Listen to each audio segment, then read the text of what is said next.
വളരെ ഈസി ആയിട്ടുള്ളൊരു green peas കറിയാണ് തയ്യാറാക്കുന്നത്. മസാലകളൊന്നും ചേർക്കാത്ത എളുപ്പത്തിലുള്ള ഈ ഗ്രീൻ പീസ് കറി എങ്ങനെയാണ് ചെയ്യുന്നതെന്ന് കണ്ടു വന്നാലോ.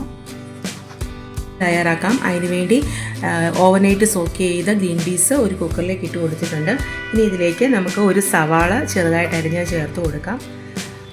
2 പച്ചമുളക്, അതുപോലെ തന്നെ 3-4 വെളുത്തുള്ളിയുടെ കഷ്ണങ്ങൾ ചേർക്കാം.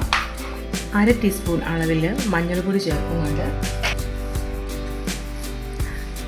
ഇനി ഉപ്പും കൂടെ ചേർത്ത് കൊടുത്തതിന് ശേഷം നമുക്ക് വെള്ളം ഒഴിച്ചു നികക്കെ വെള്ളം ഒഴിച്ചതിന് ശേഷം നമുക്ക് ഒരു 3 വിസിലിന് ഇത് കുക്ക് ചെയ്തെടുക്കാം.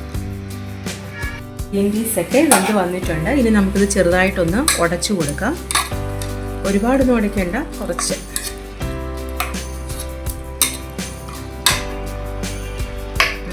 ഇനി ഒന്ന് താളിച്ച് ഒഴിച്ചു കൊടുക്കാം. അതിനുവേണ്ടി ചൂടായ പാനിലേക്ക് ഒരു 2 ടേബിൾ സ്പൂൺ എണ്ണ ഒഴിച്ചു കൊടുക്കാം.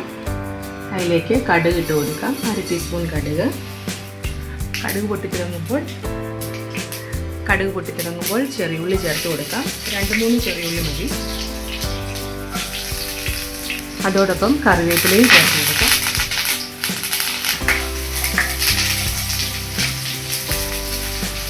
കറിവേപ്പിലയും ചുവന്നുള്ളിയും മൂത്ത് തുടങ്ങുമ്പോൾ നമ്മൾ തയ്യാറാക്കി വെച്ചിരിക്കുന്ന ഗ്രീൻ പീസ് വേവിച്ച് ചേർത്ത് കൊടുക്കും.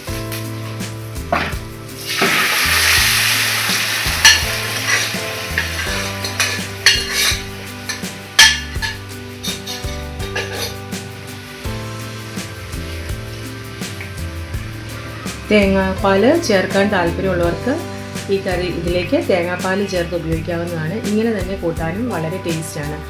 ചപ്പാത്തിക്കും അപ്പത്തിനും ഒക്കെ ഒപ്പം കഴിക്കാവുന്ന വളരെ ടേസ്റ്റി ആയിട്ടുള്ള ഗ്രീൻ പീസ് കറി ഇവിടെ റെഡി ആയിട്ടുണ്ട്. മസാലകളൊന്നും ചേർക്കാത്ത ഈ കറി വളരെ ടേസ്റ്റി ആട്ടോ. അപ്പോൾ നിങ്ങളും വീട്ടിലൊന്ന് ട്രൈ ചെയ്ത് നോക്കൂ.